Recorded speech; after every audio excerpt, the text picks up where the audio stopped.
नमस्कार दोस्तों, कैसे हैं आप। आपका स्वागत है हमारे चैनल में। उम्मीद करती हूँ कि आप और आपके घर में भगवान जी की कृपा से सब अच्छे होंगे और भगवान आप पर अपनी कृपा बनाए रखे। महिलाएं सीता जी की इन बातों को जीवन में शामिल करेगी तो दाम्पत्य जीवन बनेगा सुखमय।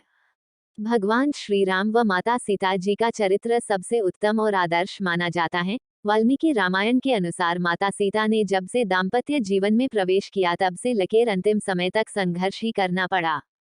लेकिन हर परिस्थिति में उन्होंने पतिव्रत धर्म का पालक करते हुए पूरे परिवार को भी माला के मोतियों की भांति एक सूत्र में पिरोए रखा। एक श्रेष्ठ पत्नी, एक उत्तम बहू, प्रजाजनों के लिए माता तुल्य महारानी और एक ऐसी मां जिसने विपरीत परिस्थितियों में अपनी संतानों को महान संस्कारित वीर योद्धा बनाए, ऐसे उदाहरण संसार में बहुत कम ही देखने को मिलते हैं।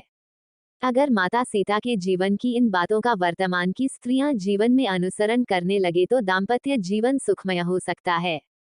एक माता सीता का समर्पण। श्री रामचरितमानस में एक प्रसंग आता है कि जब श्री राम और सीता जी ने विवाह के बाद पहली बार बात की तो श्री राम ने सीता को वचन दिया कि वे जीवन भर उनके प्रति निष्ठावान रहेंगे। सीता जी के अलावा उनके जीवन में कभी कोई दूसरी स्त्री नहीं आएगी, और माता सीता ने भी वचन दिया कि हर सुख और दुख में वे श्री राम जी के साथ रहेंगी और एक दूसरे पर भरोसे के साथ समर्पण का वादा किया था। 2. श्री राम का वनवास गमन। जब श्री राम जी वनवास जा रहे थे तब वह चाहते थे सीता जी मां कौशल्या के पास ही रुककर उनकी सेवा करे, लेकिन सीता जी ने श्री राम के साथ वनवास जाने का मार्ग चुना। वर्तमान में सास, बहू और बेटा, इन तीनों के बीच मतभेद होने से परिवार टूटने लगे हैं। लेकिन रामायण में श्री राम के धैर्य, सीता जी और कौशल्या जी की समझ से सभी मतभेद दूर हो गए।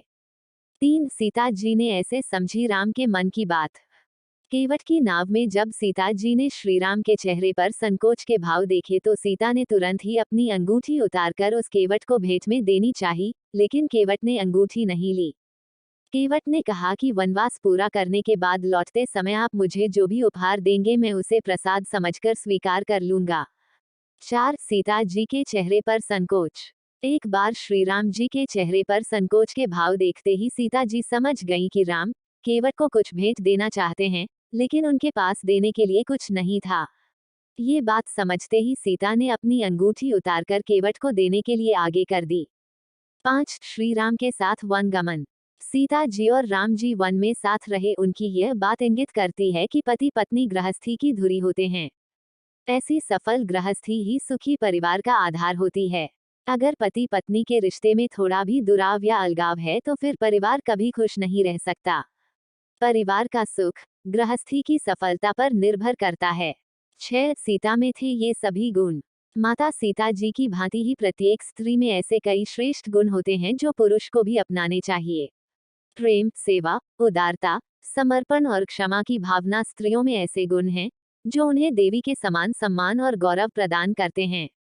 सीता जी के उपरोक्त प्रसंगों को प्रत्येक महिलाएं अपनाने से वैवाहिक जीवन में दोनों की आपसी समझ जितनी मजबूत होगी, वैवाहिक जीवन उतना ही ताजगी भरा और आनंददायक बना रहेगा।